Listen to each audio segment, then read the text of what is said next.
Olá, sejam muito bem-vindos. Esse é o primeiro episódio do podcast aqui na Clínica Integrar. E eu tenho o maior prazer de convidar você que está nos assistindo a conhecer os profissionais. Mas antes de conhecer eles, eu quero que você conheça o projeto do podcast. Ele nada mais é que uma necessidade de compartilhar informações. Eu estou ao lado aqui de dois grandes psicólogos. Eu sou psicopedagoga, meu nome é Thaís Vieira, sou coordenadora aqui na Clínica Integrar. A proposta maior do nosso podcast é compartilhar informações. Eu tenho uma frase que meu marido me ensinou, é que o óbvio só é óbvio quando ele é dito. Então, a nossa ideia, tanto nesse primeiro episódio como nos próximos também, é a gente divulgar informações.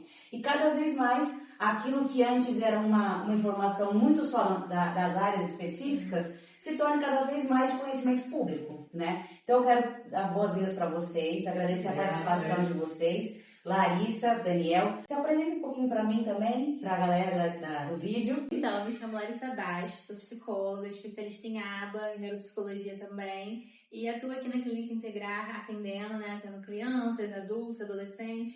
Então, eu faço esse trabalho de atendimento clínico aqui. Me chamo Daniel Barreto, psicólogo clínico. Também atendo crianças, atendo adultos. Também sou conhecido por alguns como tio Daniel, né? Agora já ganhei um novo nome aí, né? Também eu estou fazendo uma pós-graduação em psicoterapia baseada em evidências.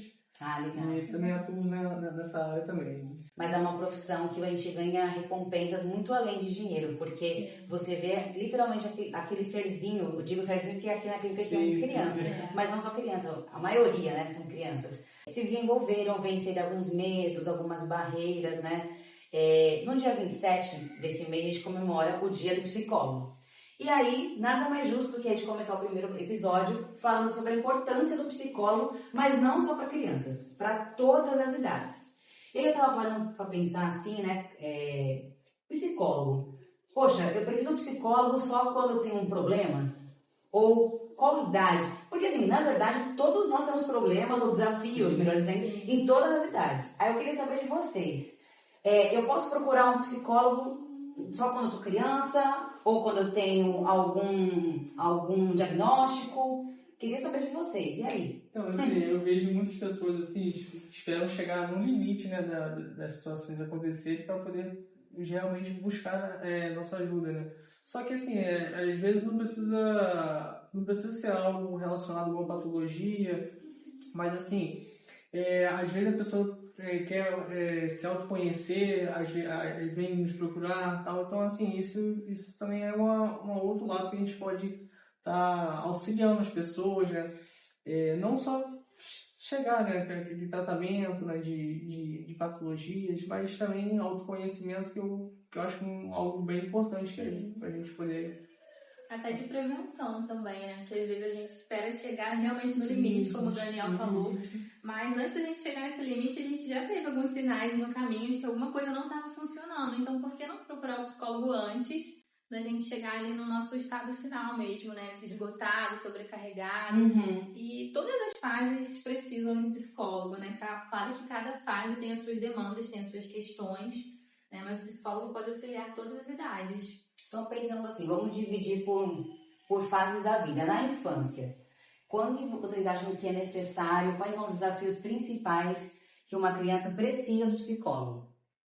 Então, assim, eu acho que geralmente, assim, quando a gente recebe os pais, assim, a gente vê questões relacionadas ao comportamento, né? Fala assim, meu filho não está se comportando desse jeito, tá assim... E aí, assim, normalmente... Não precisa nem chegar nessa questão, né? De, ele tá se comportando de mau jeito e tal. Se a pessoa perceber que o filho tem algum atraso cognitivo, tem algumas questões ali que não tá batendo com as crianças da mesma faixa etária. Então, assim, eu acho que seria também interessante, né? De chegar e procurar a nossa ajuda. Eu pensei agora num exemplo, por exemplo, uma coisa muito recorrente, quando a criança vai receber um irmãozinho.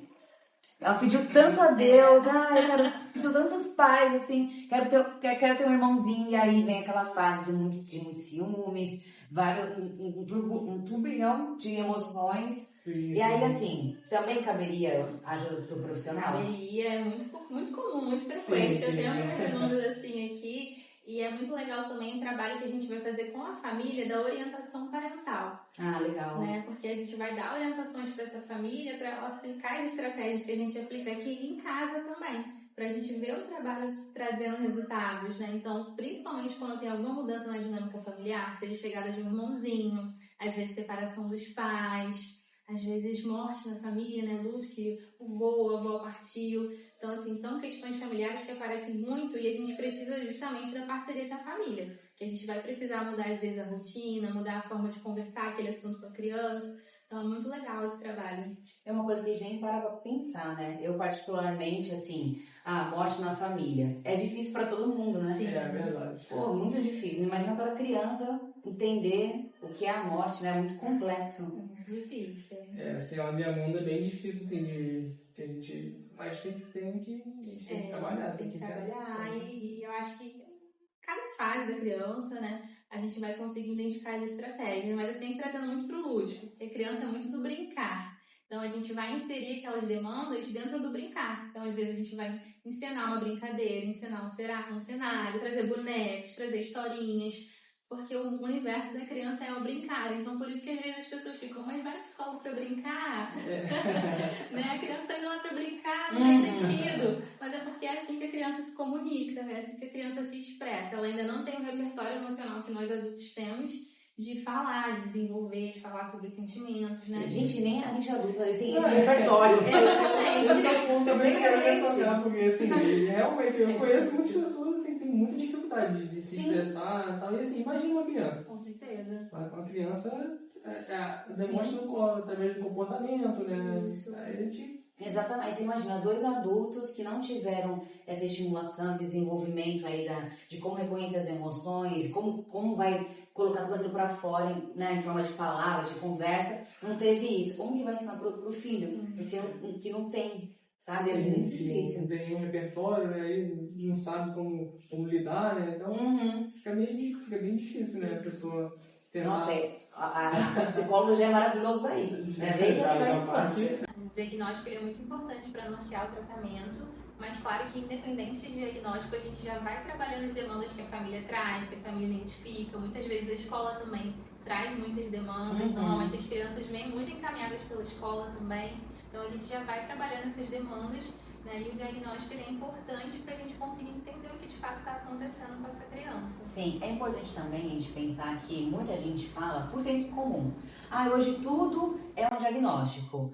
Todo mundo tem TDAH, todo mundo tem dislexia, todo mundo tem autismo. E não é assim, né? Obviamente, quando a gente tem chega um laudo para a família passa por vários processos para aceitar, para entender o que de fato é, e aí começar as terapias. Então, só uma ressalva aqui também, que, assim, é uma demanda muito gigantesca, principalmente para vocês psicólogos, né? Porque, assim, a família, ela quer dar o melhor tratamento para o filho, para a filha, e ainda também está naquele processo de entender, de assimilar, de digerir tudo aquilo. Então, assim, vocês fazem uma ponte muito importante. Vocês, além de ajudar a criança, também tem que ajudar a família ali, né? Sim. Eu tenho um outro ponto também, assim, importante de dar feedback aos pais, é como a Alice mencionou, assim, a gente não dá o feedback, aí os pais pensam, pô, ele só vai pra terapia pra brincar, tal. Então é importante também essa questão de fazer essa devolutiva, né? De falar o que ele está trabalhando, tal, como está sendo.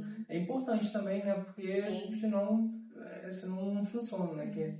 Mostrar que aquele brincar tem um propósito, né? Então, esse brinquedo aqui não é justamente só um brincar, ele está estimulando várias habilidades, né? Então a gente precisa deixar isso muito claro para a família. É igual o princípio da análise do funcionamento do comportamento, no caso. A gente analisa a função do comportamento. Então, o brinquedo não tem só uma função ali de brincar. Ele vai ter múltiplas funções.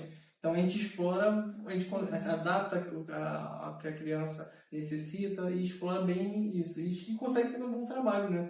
Eu acho bem importante, né? Com certeza, um trabalho maravilhoso. Agora, vamos acelerar a linha do tempo. Aquela criança não passou no psicólogo, está crescendo, chegou na fase abençoada da adolescência.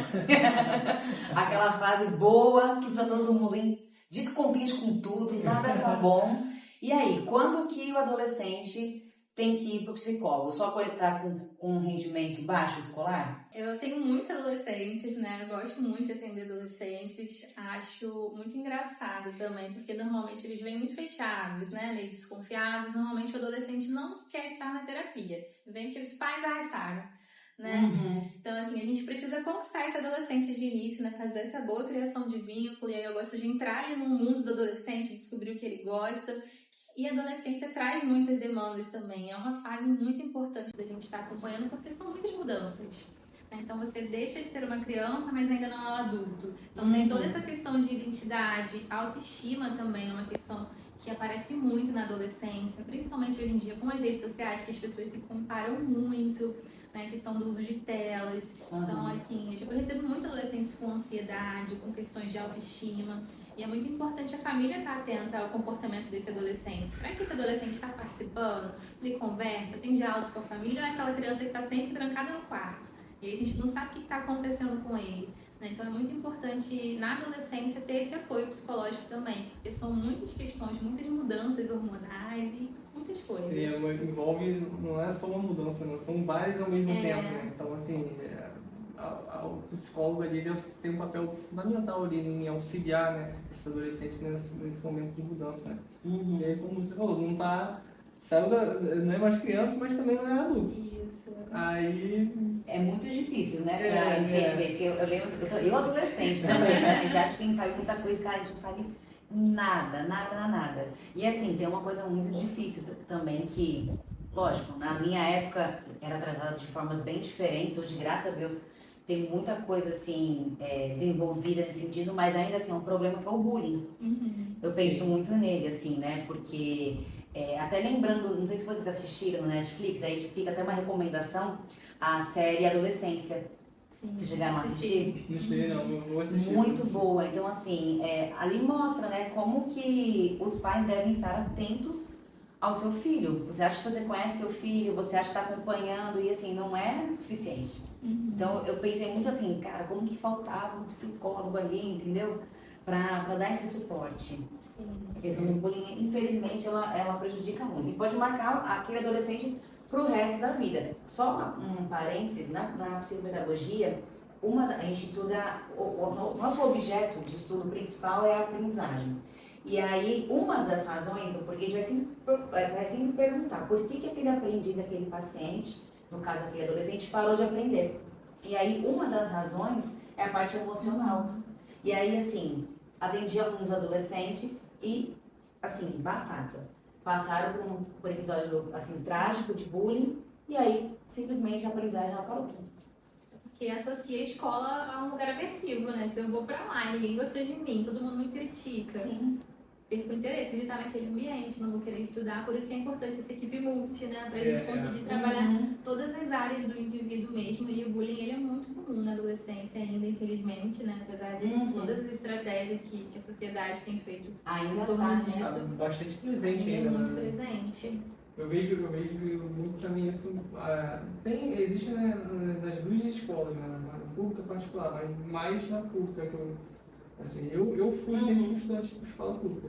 Então, assim, eu presenciei muita coisa ali que, assim, nas escolas mesmo não tem esse auxílio também do psicólogo e tal, pelo menos na que eu estudei, não tinha muito essas questões. Então, seria importante se tivesse também, sabe, um trabalho ali do psicólogo nessa... E é legal a sua fala, que você trouxe uma experiência sua Sim. de colégio estadual. Eu era filha de professor, eu tinha bolsa. E estudei no colégio, assim, alto padrão. E também tinha muito caso de bullying. Justamente por achar que, como a galera tinha poder aquisitivo, que podia fazer o que bem quisesse. E assim, não tinha um limiar ali de assim, pô, você tá cometendo um crime, que bullying é um crime também. E não tinha também um psicólogo. Tinha médico, mas não tinha um psicólogo. E a gente vê na literatura vários artigos que são publicados, a importância, chamando atenção para isso. Como seria interessante um psicólogo estar na escola, justamente para apoiar os adolescentes. Auxiliar também, né? Dar uma palestra sobre bullying, né? O quão faz mal, sabe? Os impactos que a pessoa vai carregar pro resto da vida, porque você tá na adolescência, você tá naquela fase de construção de identidade, construção do eu. e aí vem essa enxurrada de críticas, né? Você fica marcado. Então, você provavelmente, se você não tratar aquilo naquele momento, você vai ir para a fase adulta com problemas de autoestima, que vai impactar relacionamento amoroso, amizade, vida profissional, tudo. Eu mesmo conheço assim, pessoas que têm muito problema de autoestima, mas não começou hoje, começou bem lá atrás, sabe? Questões assim, pessoal, assim, como a pessoa se veste, questão do cabelo, assim, eu já não tenho muitas pessoas assim, na fase adulta que tem uns problemas por questão de bullying na adolescência ali. E assim, não tinha ninguém para auxiliar, sabe? Então, assim, um grande trabalho nosso é estar justamente trabalhando ali, porque vai formando crença, né? Então tá na idade ali de construção. Né? Nossa, muito importante. Vamos acelerar agora, mais um pouquinho. Aquele adolescente criou a identidade e aí chegou na fase adulta. Quando eu preciso de um psicólogo? Só quando, por exemplo, passei por um relacionamento amoroso que virou desastroso? Ou quando, sei lá, de repente descubro que eu não posso ter filhos? Enfim, fase adulta. Muitos problemas também, muitos desafios. Muitos. Quando que eu preciso? Ou até assim, uma questão. Eu só preciso de um psicólogo quando eu vejo que eu estou cercada de desafios, de problemas complexos que eu não sei resolver. Aí eu lembro do psicólogo. E aí? Então, Eu vejo que as pessoas tentam buscar muitas estratégias antes de chegar até o psicólogo, né? Só que muitas vezes o psicólogo é o profissional que vai conseguir te auxiliar de fato, porque houveram estudos para isso, né? A gente traz uma base científica para estar auxiliando aquele paciente. Então, por isso que é diferente de conversar com um amigo. Às vezes o amigo ele tem uma outra visão, não tem uma visão neutra sobre aquela situação, vai dar a opinião dele. Né? A gente tem muito esse movimento, né, de uma conversa entre amigos. E o psicólogo não. O psicólogo sempre vai se atentar a fazer você enxergar aquele caminho, você enxergar aquela decisão. A gente vai investigar essas crenças, esses pensamentos disfuncionais. Então, a gente vai fazer uma análise muito mais aprofundada e com base científica. Então, assim, é um trabalho. Né? Então, se a vida adulta ela traz muitas questões, né? Acho que todo mundo tem suas questões. Então, assim, a gente não precisa esperar chegar lá no fundo do poço, numa depressão, numa crise de ansiedade, pra gente buscar um profissional. Porque os sinais, eles vão aparecendo antes. Né? Reconhecer esses sinais são importantes, né? Pra não chegar ao limite e vir quando já não está conseguindo já lidar, assim.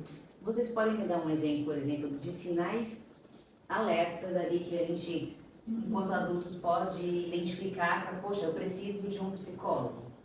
3 exemplos, por exemplo. Certo. Eu vou falar então da vida profissional, porque eu acho que também é uma questão que aparece muito no consultório quando a gente vai atender adultos.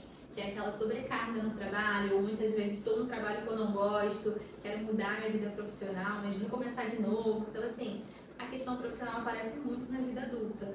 Só que antes da gente chegar, por exemplo, num quadro de burnout, né, de uma ansiedade, de uma depressão, aquilo vai aparecendo. Então, poxa, acordo de manhã, já estou desmotivado, percebo que eu não quero estar naquele trabalho, isso já é um ponto de alerta. Né? Estou trabalhando, mas não estou conseguindo prestar atenção naquilo, não estou conseguindo me dedicar, já é um ponto de alerta também. Sai do trabalho insatisfeito, só reclamo daquele trabalho, só sei reclamar, já é um sinal de alerta também, que muitas pessoas não se atentam. Sim. E aí a gente vê muitos quadros de burnout, né? Aquele esgotamento, assim, em alta, né? Muito em alta. Em rede social só se fala disso também. Isso, mas antes da gente chegar nesse quadro de esgotamento, o corpo e a mente já viu sinais antes de que alguma coisa não estava legal naquele trabalho. Então a gente precisava recalcular a rota lá atrás e não recalculou. Né? Então o psicólogo chega para estar auxiliando também nesse processo, né? Fazendo o indivíduo entender se aquele trabalho é o que ele quer naquele momento, a gente cria estratégia. Se não é isso, então para onde a gente vai? Qual é o plano B? O que a gente vai fazer a partir disso? Então a gente pode ajudar nesse sentido. Sim, assim, deu um exemplo sobre trabalho e tal, mas sim, isso pode acontecer também no relacionamento, por exemplo. A pessoa está num relacionamento ali amoroso, ou pode ser amizade também, ele vai sentindo aquela ansiedade constante ali e não sabe como falar com o parceiro, algumas questões do relacionamento e tal. Também é um ponto também de sinal ali que a pessoa também pode estar observando ali, né? Às vezes a pessoa não está num relacionamento que ela não quer ter mais, e aí sim, está vivendo aquelas crises, já vivendo aquelas crises assim fortes, já é outro tipo assim, de sinal que eu alertaria. Assim. Importante. Sim, sabe? Até meu relacionamento não precisa ser nem de amoroso, pode ser até amizade. Sim. Às vezes tem uma amizade tóxica ali, e assim, aí você vê que tem outras crises de raiva, crises de, sabe? É verdade. A gente para pra pensar em relacionamento, automaticamente é só amoroso, mas não, gente. Tudo que envolve ali. Nossos relacionamentos familiares também, né? Que acaba sim. sendo uma queixa muito frequente. Às vezes a gente tem problemas com família, né? Às vezes tem um pai, uma mãe, um irmão, né? A gente tem alguma questão, isso surge muito também na terapia. Então a psicologia também pode auxiliar a lidar com esses conflitos, né? No sentido da gente não alimentar mais conflitos, mas de tentar ser assertivo, tentar resolver, tentar viver em harmonia, né? Com as pessoas que a gente precisa conviver. Então são demandas que aparecem muito. Sim, é bem importante a gente reconhecer os sinais, né, e procurar ajuda quando a gente não está sabendo lidar. Sim, tem uma questão também, que é também já trazendo um diagnóstico, quando, por exemplo, o casal tem um filho e está no espectro autista. E aí vai começar a ver muito o comportamento do filho e lembra como que era na infância. E aí vai procurar também um neuropsicólogo e aí descobre também que está, por exemplo, dentro do espectro autista. E aí? Também precisa do psicólogo? Óbvio, né? Já formou suas crenças, já tem essas questões, mas às vezes até hoje não sabe lidar com algumas coisas. E aí, assim, como é que eu não sei lidar, como é que eu vou ensinar para o meu filho a lidar com algo que eu não sei? Então, assim, é bom... Sim. E eu acho que ao mesmo tempo que descobrir um diagnóstico na vida adulta é assustador, também é libertador, porque você passa a se entender melhor. Você olha para trás, né, para sua trajetória e vê, então é por isso que eu agia assim, que eu me comportava dessa maneira. E a gente está vendo muito esse movimento hoje, né, de pessoas adultas buscando avaliação porque está desconfiada. Às vezes surge ali uma criança TEA na família ou TDAH e aí a pessoa começa a se reconhecer. E aí ela vai buscar esse processo de avaliação, chega no diagnóstico. Eu acho muito legal porque a pessoa está se conhecendo, né? Sim. É literalmente isso, né? Alguns comportamentos que a gente tem muito esse movimento de analisar algumas coisas. Poxa, eu no passado faria diferente. Agora, com a cabeça que você tem hoje. Você não tem a mesma cabeça de hoje há anos atrás. E quando você descobre que você tem, poxa, eu tô agindo dessa forma, tanto num contexto de diagnóstico, como também não tem um diagnóstico, mas você se conhecendo melhor como psicólogo, olha, você está indo sempre por esse comportamento por conta disso. Vamos pensar de uma forma diferente. Gente, isso é maravilhoso, porque a gente se abraça, né? Aí se compreende. E eu acho que é isso que falta. Autoconhecimento, você se entender, você também se perdoar. E aí sim você vai começar a trilhar sozinho um movimento pessoal, né? Muito, nossa, maravilhosa. Eu amo a profissão de vocês. Não acho que eu seria uma boa psicóloga, mas... e depois eu falo uma outra coisa, mas assim, eu admiro muito.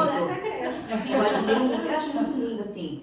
São muitas demandas. A gente tá vendo aí desde a infância, adolescência, a parte adulta.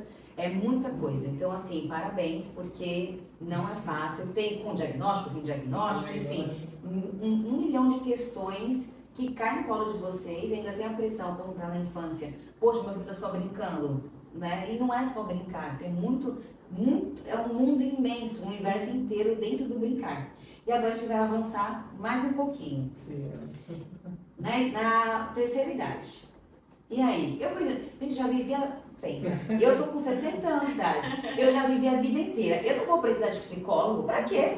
Eu fui assim a vida inteira, e aí? Eu preciso de vocês, né? Eu acho que existe um estigma, né, com essa idade, né, para psicólogo, né, mas eu acho importante, porque é uma fase que a gente acaba vivenciando muitos lutos, né, muitas vezes o idoso, ele acaba ficando mais recluso, porque, por exemplo, os filhos saem de casa, constroem suas famílias, cada um se envolve nas suas rotinas, o idoso normalmente já se aposentou, não tem mais aquela rotina ativa, e isso pode desencadear uma depressão, é muito comum, né? Então a gente pode estar auxiliando esse idoso a lidar com essa nova fase da vida que também traz muitas mudanças, Sim, né? É bem desafiador. Por exemplo, você pega uma pessoa que está trabalhando ali, que tem uma função de trabalho, de 60 anos trabalhando, e aí muda a rotina, ele não faz mais nada, assim, no primeiro mês ele fala, pô, agora me aposentei e tal, mas posteriormente vem a questão de a pessoa não sabe lidar, estabilidade. Espera, né, por aquele momento, né, de se aposentar, e quando chega, não lida direito, não é aquilo que ele pensava e tal. Eu mesmo conheço pessoas que falam assim, meu dia só começa quando eu começo a trabalhar. Então, assim, Caramba. É muito comum a depressão depois que a pessoa se aposenta, porque ela perde aquela função, né? Que preenchia quase que o dia todo dela. Sim. E aí ela precisa se reencontrar e se reinventar sem essa função na vida Eu vou dar dela. até um exemplo pessoal. Meu avô, ele já não está mais entre nós, virou uma estrelinha, mas ele, quando ele se aposentou, isso, gente, há muito tempo atrás, ele se aposentou cedo, porque também naquela época começava a vida muito cedo de trabalho. Quando ele se aposentou, é uma frase que toda a família repercute. Ele falou, eu não sou mais útil para o meu país. Não sou mais útil para o meu país. Então, assim, a gente ficou assustado ouvindo isso. A família toda ficou... E é uma frase que todo mundo foi falando assim, né? Eu não tinha nascido ainda quando ele falou isso. E aí minha mãe, meu pai me contaram isso. Eu falei, gente, mas ele está só aposentado. Ele pode fazer 1000 coisas, né? Que quando você está, teoricamente, no trabalho, você está no trabalho, você não pode fazer outras coisas. E na visão dele era isso, tinha um limite, ele não era mais útil. E aí? Se aposentou, acabou, a identidade dele já não existe, né? Então, assim, eu vejo algumas questões assim também.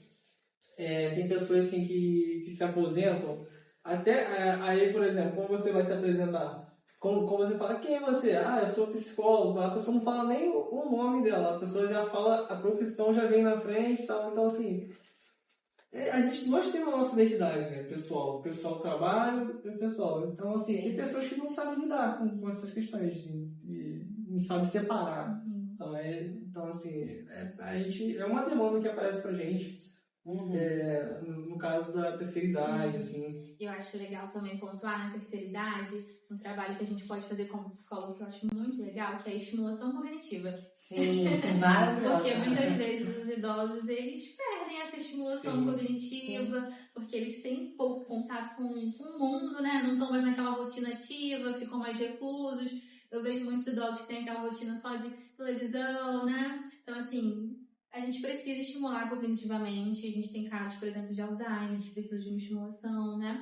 Para a gente não deixar essas funções cognitivas irem se atrofiando. Então, é muito legal fazer esse trabalho de trazer jogos com os idosos, conversas, desafios cognitivos, para a gente ir estimulando.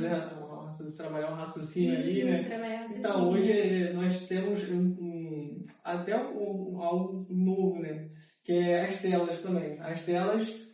Eu vejo de idoso nas telas, e assim, aí já não trabalha, já não faz um esforço cognitivo maior, né? Já deixa e só fica só nas telas, então fica bem difícil, assim. Sim. Há um atraso ali, né?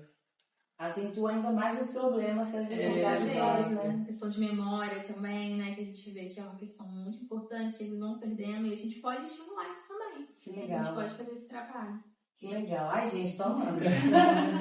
Então, assim, vocês são necessários para tudo. Assim, a gente pode, depois desse bate-papo todo, pensar. Primeiro ponto, psicólogo, ele não é só para quando você está com um problema específico, numa idade específica. Ele não é só para criança, não é só para quem tem algum diagnóstico, não é para uma idade específica, e não estar assim, travado de tantos problemas.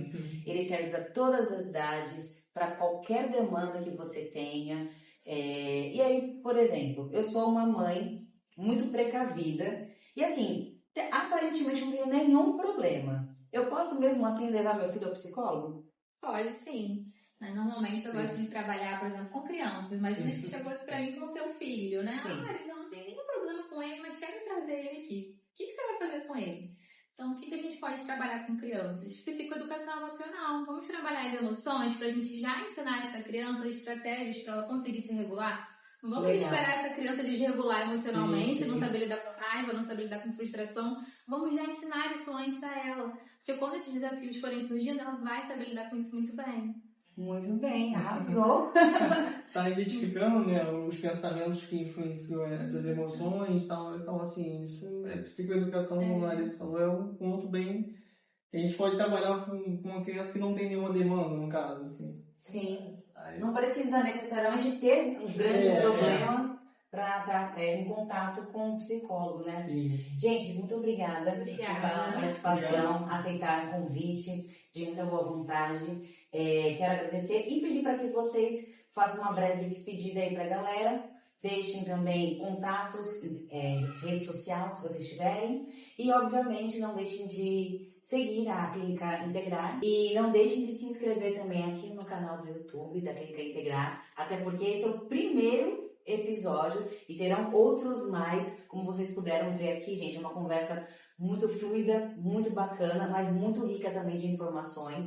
Eu aprendi muito agora com vocês, então eu agradeço de verdade. E espero que vocês também tenham curtido, tenham aprendido e não deixem também de enviar esse link no YouTube para outras pessoas mais. Quanto mais a gente compartilha, mais a gente sabe e mais a gente vence muitas crenças em bases científicas, como a Larissa falou. Então, assim, a nossa proposta, como eu falei lá na abertura da nossa conversa, é realmente trazer informação. Então, por favor, compartilhe com o máximo de pessoas que você conhece. Muito obrigada, e aí quero que vocês façam uma breve despedida aqui. Agradeço a disponibilidade de você que assistiu aqui até o final, né? Esteve com a gente buscando conhecimento. E se quiserem, podem me acompanhar no Instagram também, que é psicóloga Larissa Bastos. Eu agradeço, Thaís, a Larissa, pelo convite aqui. Se inscrevam, pessoal, no canal aí para estar acompanhando esse conteúdo de psicologia. E em breve teremos muita novidade. Então, assim, acompanhe a gente aí que o conteúdo vai ser bom.